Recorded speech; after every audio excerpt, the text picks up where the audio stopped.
2024년 11월 서울의 찬 공기가 강남구 변두리의 낡은 빌딩 7층을 감쌌다. 한때 한국의 구글, 미래기술의 선구자라 불리던 IT 기업 네오테크의 사무실은 이제 마지막 숨을 기다리는 환자처럼 고요했다. 복도를 따라 늘어선 공간의 절반은 이미 비어 텅 빈 메아리만 남았고 남은 책상 위에는 먼지가 희미하게 쌓여갔다. 혁신으로 세상을 바꾸자는 구호가 걸린 벽은 몰락을 비웃는 유물처럼 느껴졌다. 오전 9시. 출근하는 직원은 고작 12명. 200명이 넘었던 회사의 잔해였다. 그들의 표정은 이미 끝난 전쟁에서 시간을 낭비하는 병사들처럼 어두웠다. 연구개발팀 이 박사님 오늘자로 사직서냈대. 김 과장의 속삭임에 침묵이 짙어졌다. 15년간 회사를 지켜온 베테랑인 박 부장은 체념에 찬 눈빛으로 매일 이력서를 고치고 있었다. 모든 것이 끝났다는 분위기. 하지만 그 절망의 한가운데서 단 한 남자만이 달랐다. 한승현 31세. 평범한 체구에 구겨진 셔츠 차림. 겉보기에는 무력한 동료들과 다를 바 없었으나 그의 눈빛만큼은 달랐다. 회사가 파산의 문턱에 선 지금도 그의 눈에는 꺼지지 않는 불꽃이 타오르고 있었다. 승현의 책상은 온갖 회로판과 칩들로 난장판이었다. 그가 7년 동안 영혼을 갈아 넣어 개발해온 AI 통합 처리 칩의 시제품들이었다.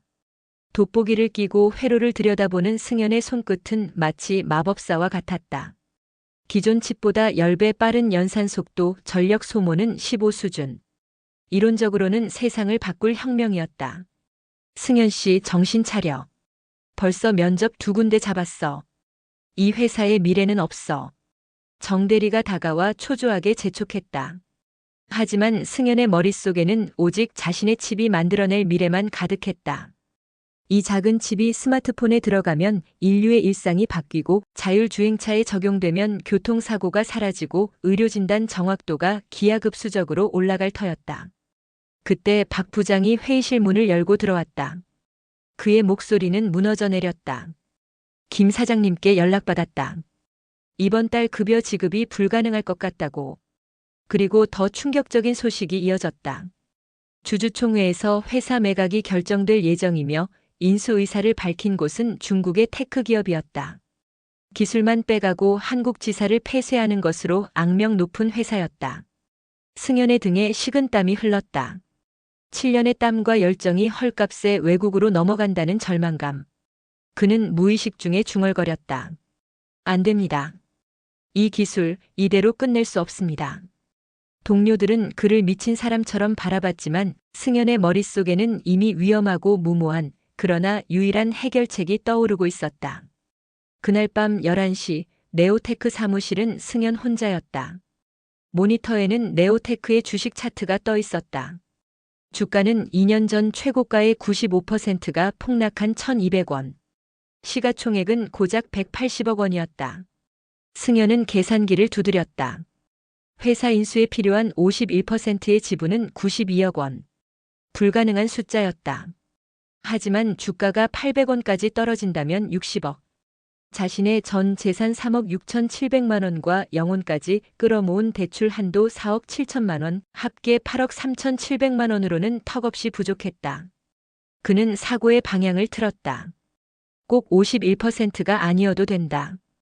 주주들이 패닉 상태인 지금 15%만 확보해도 경영권에 상당한 영향력을 행사할 수 있을 터였다. 15%는 약 27억 원.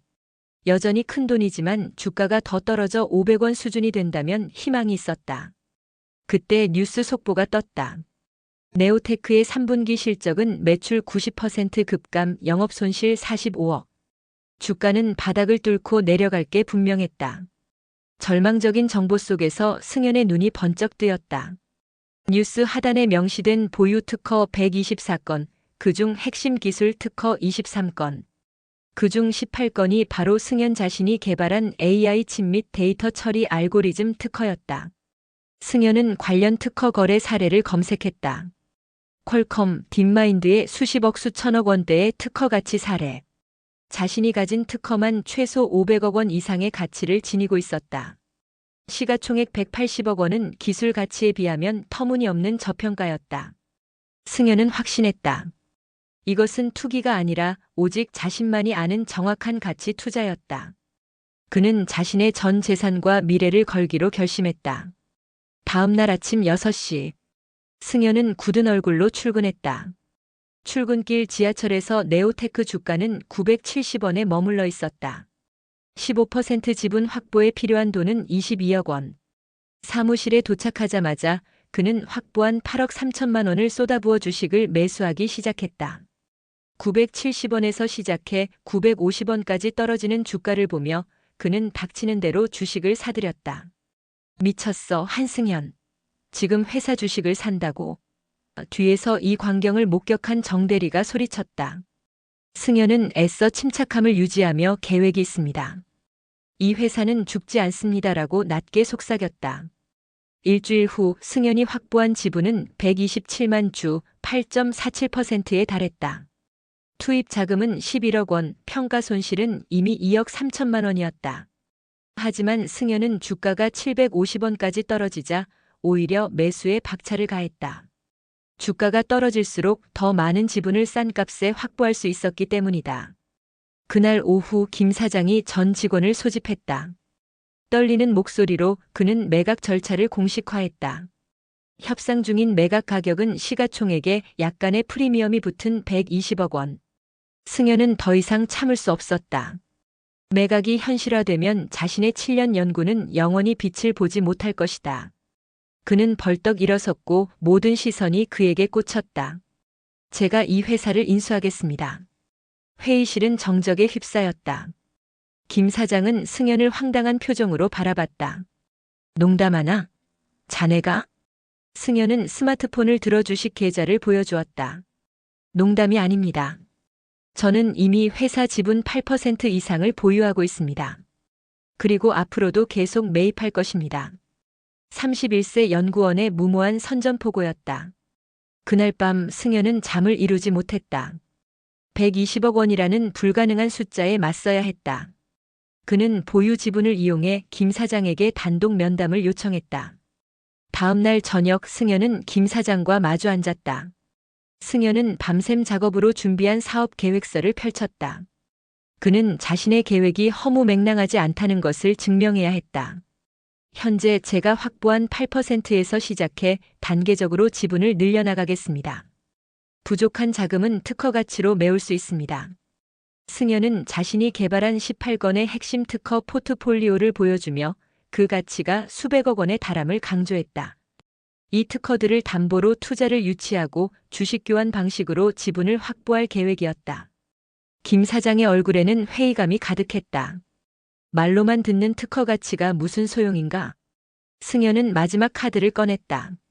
노트북 화면에 시연 영상이 재생되었다. 일반 아이폰이 AI 영상 처리 작업을 15초에 마칠 때 승현의 칩이 탑재된 시제품은 1.2초 만에 완료했다. 압도적인 속도와 전력 효율성이었다. 김 사장의 눈빛이 처음으로 흔들렸다. 이것이 정말 가능한가? 승현은 차분히 설명했다. 기존 아키텍처를 뛰어넘는 새로운 설계입니다. 완벽하게 만들 때까지 숨겼습니다. 이 기술만 있다면 네오테크는 망할 이유가 없습니다. 김 사장은 한참의 침묵 끝에 말했다. 일주일 시간을 주겠다. 다른 인수 협상은 중단하지. 하지만 자네가 정말로 자금 조달 능력이 있다는 것을 증명해야 한다. 승현에게 주어진 일주일은 피 말리는 시간이었다. 벤처 캐피털들은 망해가는 회사에 투자하기를 거부했고 좌절의 연속이었다. 승현은 전략을 바꿨다. 직접적인 투자 유치 대신 기술의 가치를 공인받는 것부터 시작했다. 그는 대학 은사의 도움을 받아 실리콘밸리의 유명 투자자 제임스 김과 화상 회의를 가졌다. 제임스 김은 승현의 시연 영상을 보고 기술력 자체는 혁신적이라고 인정했다. 그리고 네오테크 인수에 성공한다면 조건부 50억 원 투자를 약속했다. 하지만 여전히 62억 원이 부족했다. 승현은 남은 힘을 쏟아 가장 큰 가능성이 있는 곳, 우림전자를 뚫기로 했다. 우림전자로부터 받은 기술 도입 의향서가 그의 유일한 무기였다. 매일 우림전자 본사를 찾아가 기다리고 거절당해도 또다시 요청한 끝에 마침내 우림전자 AI 사업부 임원들과의 시연 기회를 얻었다. 우림전자 회의실. 승현은 기존 최고 성능 칩과 자신의 칩이 탑재된 보드를 나란히 두고 딥러닝 작업을 시연했다. 결과는 압도적이었다. 기존 칩이 45초 걸린 작업을 승현의 칩은 3.2초 만에 완료했고 전력 소모는 무려 8분의 1이었다. 임원들은 경악했다. 이것은 단순한 개선이 아닌 AI 칩 분야의 패러다임 전환이었다. 3일 후 우림전자로부터 연락이 왔다. 정식 기술 도입 계약 체결 요청이었다. 계약 규모는 5년간 1,200억 원. 승현이 기대했던 것의 2배였다. 이 소식에 제임스 김은 망설임 없이 100억 원 투자를 확정했고 다른 투자자들도 잇따라 승현의 편에 섰다. 최종적으로 승현은 인수 가격 120억 원을 훨씬 웃도는 200억 원의 자금을 확보했다. 2024년 12월 15일 네오테크의 임시주주총회. 승현이 회사를 인수하는 날이었다. 주주총회장 단상에 선 한승현은 떨리는 목소리로 첫 연설을 시작했다. 많은 분들이 의심하셨습니다. 31살의 평범한 직원이 무슨 큰일을 할 수 있겠느냐고. 하지만 저는 믿었습니다. 이 회사 기술의 힘을 그리고 우리의 가능성을 믿었습니다. 박수가 터져 나왔다. 그는 직원들을 향해 고개를 숙였다. 우리는 오늘부터 AI 칩 전문 기업으로 거듭날 것입니다. 그리고 떠나신 모든 분들이 다시 돌아오길 바랍니다. 우리는 새로운 역사를 쓸 준비가 되어 있습니다. 1년 후 2025년 12월 네오테크는 완전히 다른 회사가 되어 있었다. 직원 수는 300명으로 늘어났고 개발한 AI 칩 제너서스 칩은 전 세계적인 센세이션을 일으키며 우림전자, 애플, 구글의 주요 고객사가 되었다. 네오테크의 시가총액은 2조 원을 넘어섰다. 1년 전 180억 원에서 100배 이상 성장한 수치였다.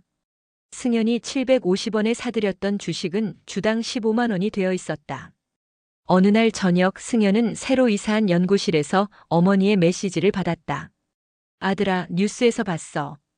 그때 내가 옳았구나. 승현은 미소 지었다.